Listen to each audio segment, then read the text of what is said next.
सुन रहे हैं श्रीमद् भागवत गीता त्रयोदश अध्याय। क्षेत्र यानी शरीर और क्षेत्रज्ञ यानी कि आत्मा परस्पर अत्यंत विलक्षण है। केवल अज्ञान से ही इन दोनों की एकता हो रही है। क्षेत्र जड़, विकारी, क्षणिक और नाशवान है एवं क्षेत्रज्ञ चेतन, ज्ञान स्वरूप, निर्विकार, नित्य और अविनाशी है। इस अध्याय में क्षेत्र और क्षेत्रज्ञ दोनों के स्वरूप का उपयुक्त प्रकार से विभाग किया गया है, इसलिए इसका नाम क्षेत्र क्षेत्रज्ञ विभाग योग रखा गया है। निर्गुण निराकार का तत्व अर्थात ज्ञान योग का विषय भलीभांति समझाने के लिए 13वें अध्याय का आरंभ किया जाता है। इसमें पहले भगवान क्षेत्र तथा क्षेत्रज्ञ के लक्षण बताते हैं। श्री भगवान बोले, हे अर्जुन, यह शरीर क्षेत्र इस नाम से कहा जाता है और इसको जो जानता है उसको क्षेत्रज्ञ इस नाम से उनके तत्व को जानने वाले ज्ञानी जन कहते हैं। इस प्रकार क्षेत्र और क्षेत्रज्ञ के लक्षण बताकर अब क्षेत्रज्ञ और परमात्मा की एकता करते हुए ज्ञान के लक्षण का निरूपण करते हैं। हे अर्जुन, तू सब क्षेत्रों में क्षेत्रज्ञ अर्थात जीवात्मा भी मुझे ही जान और मुझे क्षेत्र क्षेत्रज्ञ का अर्थात विकार सहित प्रकृति का और पुरुष का जो तत्व से जानना है वह ज्ञान है, ऐसा मेरा मत है।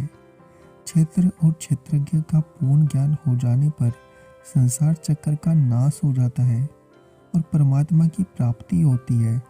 अतएव क्षेत्र और क्षेत्रज्ञ के स्वरूप आदि को भलीभांति विभाग पूर्वक समझाने के लिए भगवान कहते हैं, वह क्षेत्र जो और जैसा है तथा जिन विकारों वाला है और जिस कारण से जो हुआ है, तथा वह क्षेत्रज्ञ भी जो और जिस प्रभाव वाला है, वह सब संक्षेप में मुझसे सुन।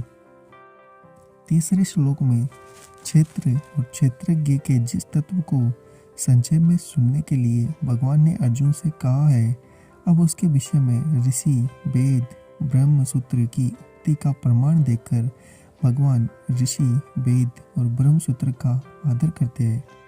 ये क्षेत्र और क्षेत्रज्ञ का तत्व ऋषियों द्वारा बहुत प्रकार से कहा गया है।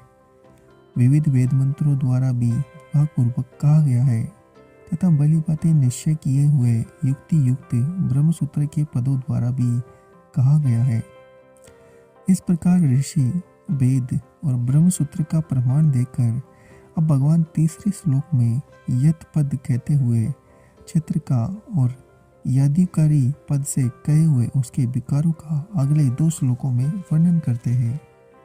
5 महाभूत अहंकार, बुद्धि और मूल प्रकृति भी तथा 10 इंद्रियां, एक मन और 5 इंद्रियों के विषय अर्थात शब्द, स्पर्श, रूप, रस और गंध तथा इच्छा, द्वेष, सुख, दुख, स्थूल देह का पिंड, चेतना और धृति, इस प्रकार विकारों के सहित यह क्षेत्र संक्षेप में कहा गया है। इस प्रकार क्षेत्र के स्वरूप और उसके विकारों का वर्णन करने के बाद अब जो दूसरे श्लोक में यह बात कही थी कि क्षेत्र और क्षेत्रज्ञ का जो ज्ञान है वही मेरे मत में ज्ञान है, उस ज्ञान को प्राप्त करने के साधनों का ज्ञान के नाम से ही 5 श्लोकों द्वारा वर्णन करते हैं।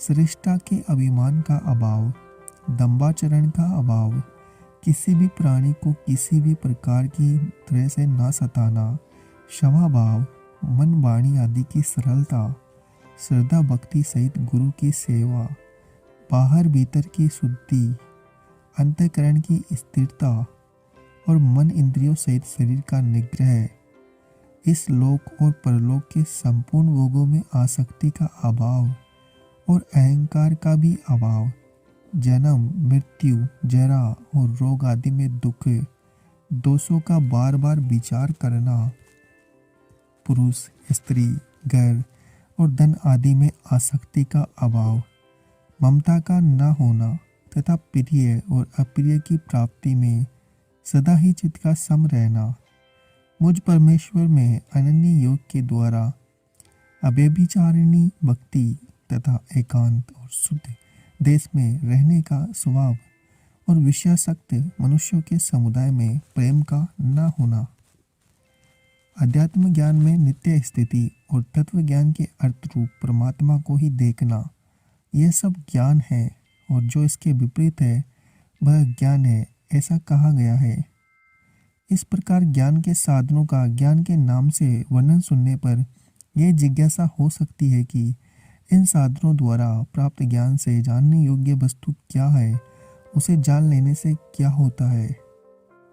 उसका उत्तर देने के लिए भगवान अब जानने योग्य वस्तु के स्वरूप का वर्णन करने की प्रतिज्ञा करते हुए उसके जानने का फल अमृत तत्व की प्राप्ति बताकर 6 श्लोकों में जानने के योग्य परमात्मा के स्वरूप का वर्णन करते हैं। अगर आपको हमारा यह प्रयास अच्छा लग रहा है तो चैनल को सब्सक्राइब करें, वीडियो को लाइक और शेयर करना ना भूलें। आप सुन रहे हैं श्रीमद् भागवत गीता त्रयोदश अध्याय